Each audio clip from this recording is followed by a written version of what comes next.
Hola amigos que visitan el canal. Hoy hablaremos acerca de la antipsiquiatría. Pero antes de hablar de la antipsiquiatría, considero que deberíamos hablar un poquito acerca del origen o cómo fue en un inicio el origen de la psiquiatría para poder entender por qué surge este movimiento. En- Tomé esta cita del doctor Benjamin Rush, a quien se le considera el padre de la psiquiatría norteamericana, para que nos demos una idea. Dice, el terror actúa poderosamente sobre el cuerpo a través de la mente y ha de emplearse en la cura de la locura. Como podemos ver, en un principio se creía que infundir el terror o mediante las prácticas de tortura podían curar la locura. Esta creencia surge a raíz de que se consideraba que la locura era se originaba por una bacteria que se introducía en la sangre y esto provocaba la demencia.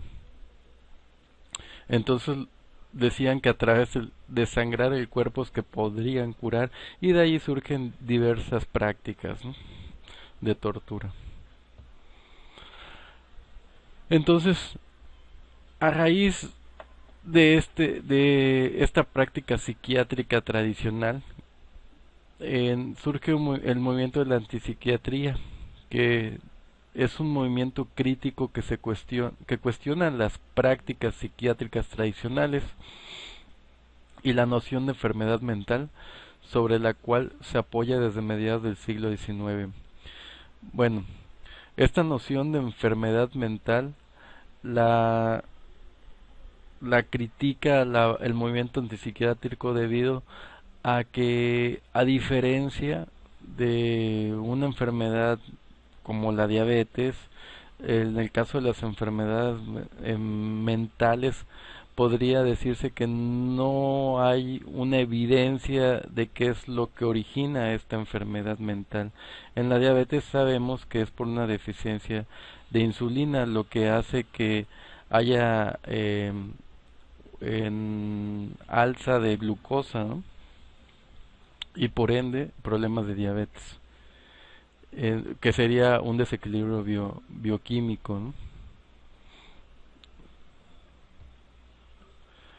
Vamos a hablar un poquito acerca de Irving Goffman, quien fue un sociólogo que utilizó la observación participante para estudiar el comportamiento.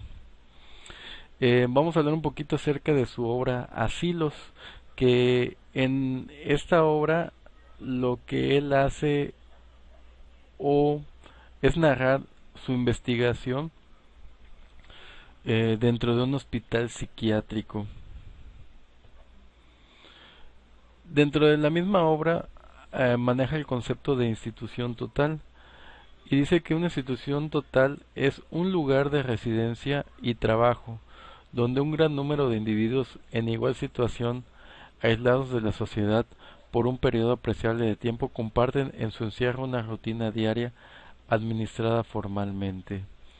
Un ejemplo de una institución menciona que un ejemplo de institución total podrían ser las cárceles, los orfanatos, también los asilos y obviamente los hospitales psiquiátricos, eh, donde prácticamente desde que ingresan a este tipo de instituciones se empieza a ver una ruptura de su propia personalidad o de su rol en la sociedad, ya que pasa a ser más que nada un número más para la institución.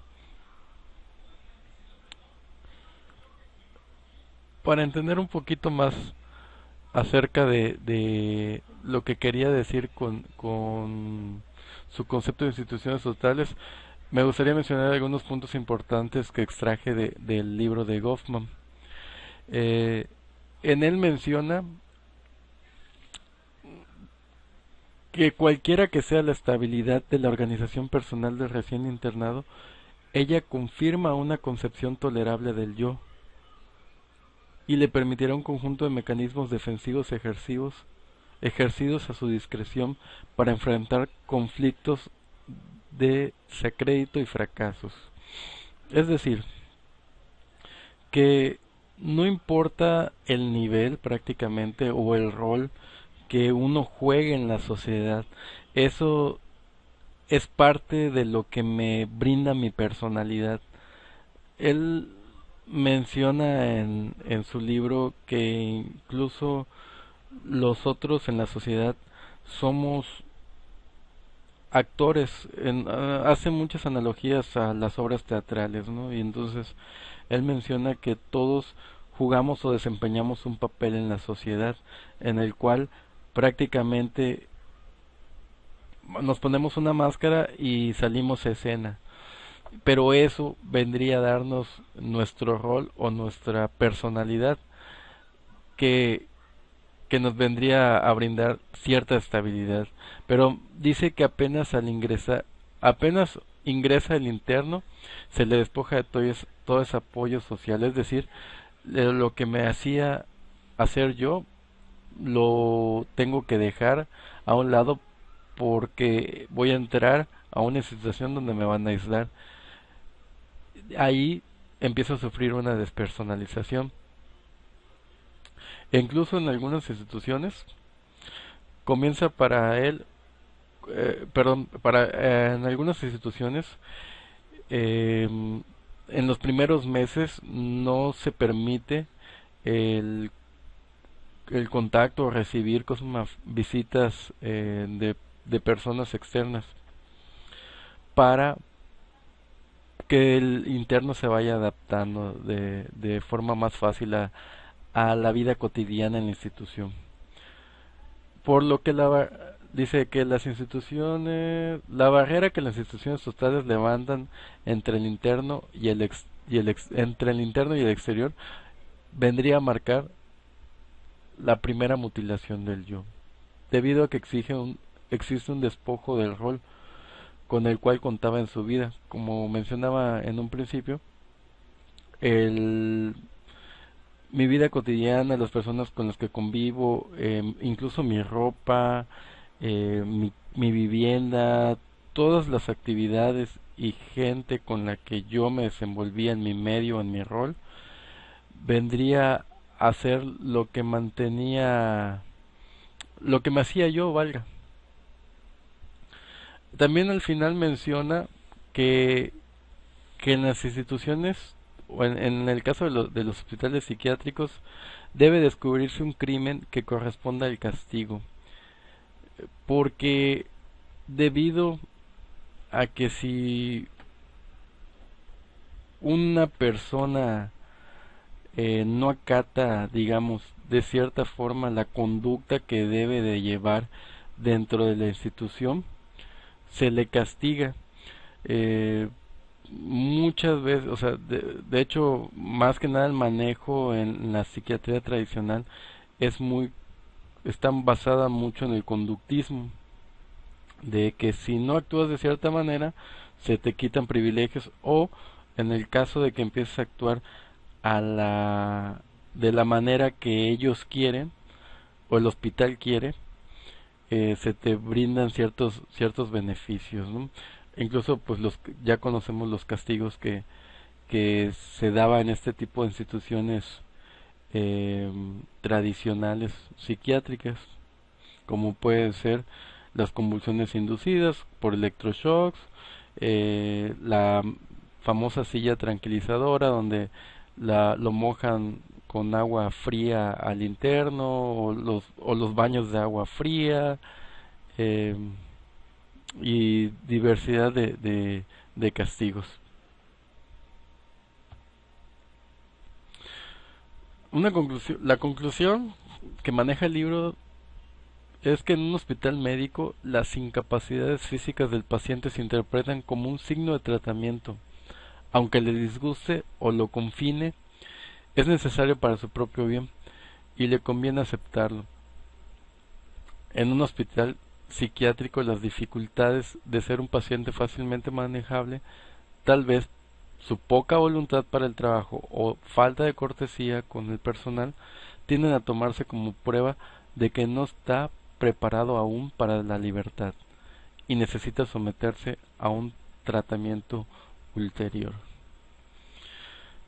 ¿Qué, qué nos quiere decir esto? Que a diferencia es algo que también maneja en su libro Goffman, que a diferencia de una enfermedad médica u orgánica donde sabemos que si no llevamos el tratamiento o hay una necesidad que debemos estar por la cual debemos estar hospitalizados, el mismo paciente, aunque le disguste esto, el dicho tratamiento, él es capaz de decidir quedarse porque sabe que es para su propio bien.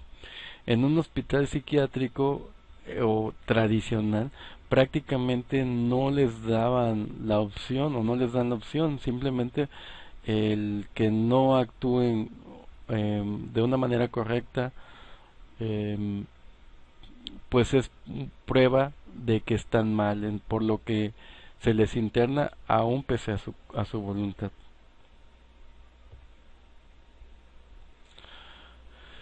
Em, lo que es Robert Whittaker es un periodista y escritor estadounidense que escribe principalmente sobre medicina, ciencia e historia. Él más que nada lo que su crítica su aporte en la antipsiquiatría fue el desacreditar el uso de fármacos. En un principio, de hecho, dice Whittaker inició su aproximación a la psiquiatría al investigar una serie de ensayos clínicos con pacientes psiquiátricos. Principalmente se trataba de estudios en los que se les retiraba los antipsicóticos a pacientes con esquizofrenia y estos recaían, lo que a sus ojos no era ético, ya que estos fármacos eran considerados esenciales como la insulina para el diabético, ¿no? Bueno, en Whittaker cuando inicia su aproximación a los escritos en psiquiatría, él era un ferviente, él creía en la psiquiatría, de hecho. Sin embargo,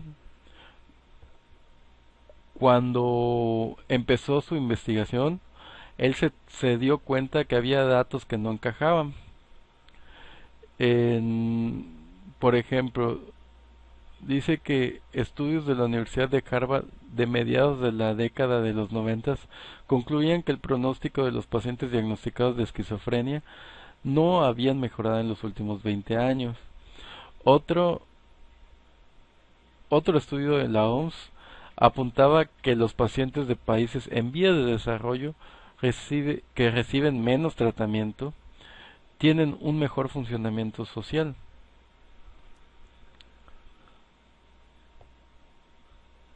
Entonces, debido a estos datos que encuentra Whittaker, lo él se hace la pregunta que incluso da el título de su obra o su libro. Dice, ¿podría ser que el modelo de atención basado en el tratamiento farmacológico estuviera alimentando la actual epidemia de enfermedades mentales? Y él responde que pese a la falta de fundamento científico, la teoría del desequilibrio bioquímico ha sido la metáfora que ha precedido la racionalidad de la técnica psicofarmacológica y en la que han formado los médicos y educado a la población.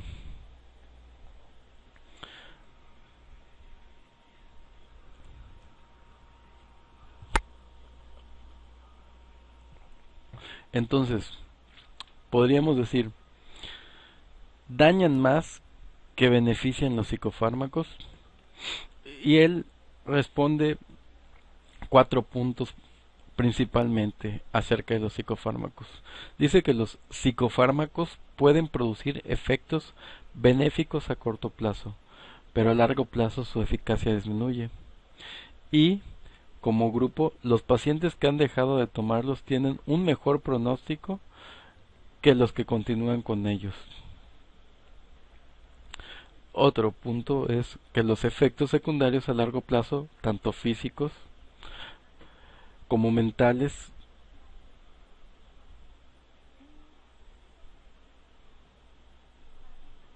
o sea, es decir, en el segundo punto lo que nos menciona es que en, a largo plazo los efectos secundarios pueden ser incluso peor que el trastorno que en un principio combatían los psicofármacos. En el tercer punto, muchas de las recaídas que se observan podrían explicarse por un fenómeno de retirada de fármaco, por el proceso de neuroadaptación que ha sufrido el cerebro ante la presencia prolongada de una sustancia psicótropa que ha roto sus mecanismos naturales de funcionamiento. Es decir, que al haberse habituado el organismo, al retirar estos medicamentos, podrían haber ocasionado ya un tipo de adaptación o adicción a la droga, por lo que podría tener daños contraproducentes el hecho de retirarlo. Em, o que haya pérdida de funcionalidades, ¿no? En el cuarto punto menciona que los fármacos indicados para un determinado trastorno pueden producir otro, y al no ser interpretados de esta manera, inducen una cascada de nuevos diagnósticos y nuevas medicaciones.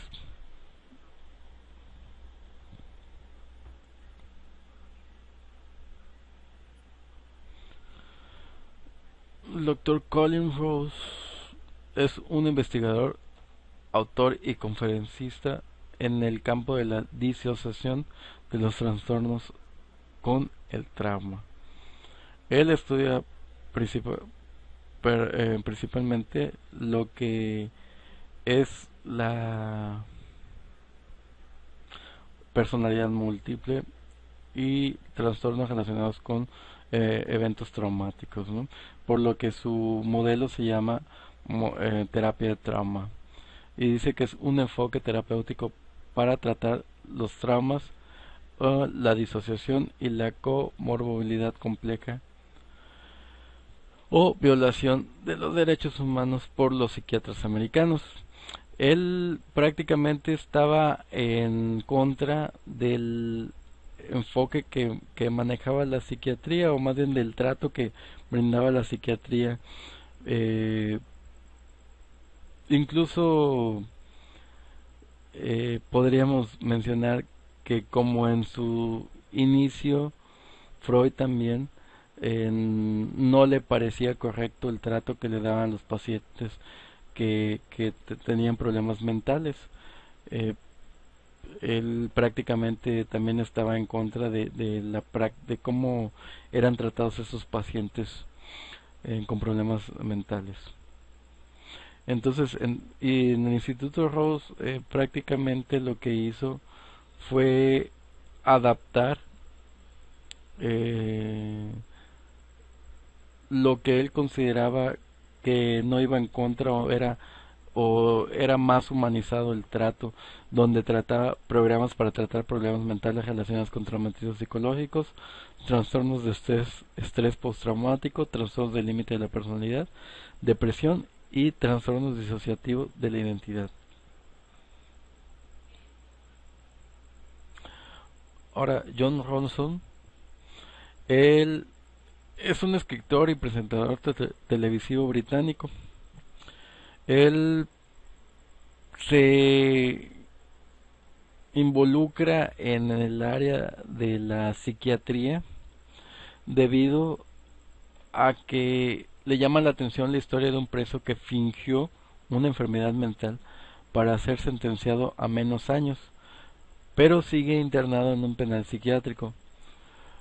John Russell se dio la tarea de abordar el tema, a él le pareció un poquito, bueno, le llamó la atención esta, esta historia, por lo que se dio a la tarea de investigar acerca de los diagnósticos, que esta vendría a ser su crítica hacia la psiquiatría, ¿no? La fragilidad que existe al diagnosticar a un paciente.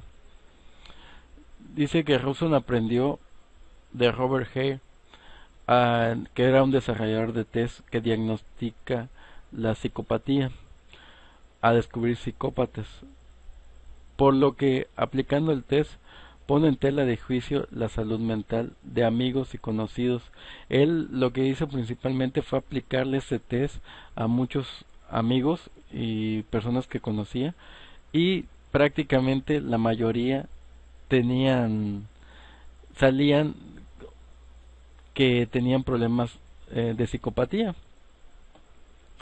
Entonces se dio cuenta que realmente cuanto más normal actúa una persona, más se acerca a los límites de entrada a ser diagnosticado como psicópata.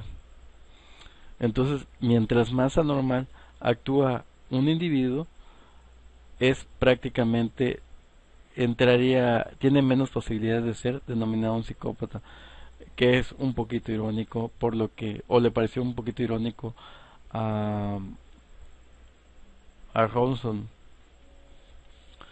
Entonces, él concluye que las etiquetas de enfermedades mentales posiblemente han sido propagadas con gran eficiencia por las compañías farmacéuticas y o grupos de presión, envueltas con excelentes campañas de marketing. Es decir, que prácticamente él critica que existen o se han inventado muchos trastornos a raíz de, o más bien el trasfondo normalmente es económico, y hay un trasfondo por parte de las farmacéuticas, ¿no?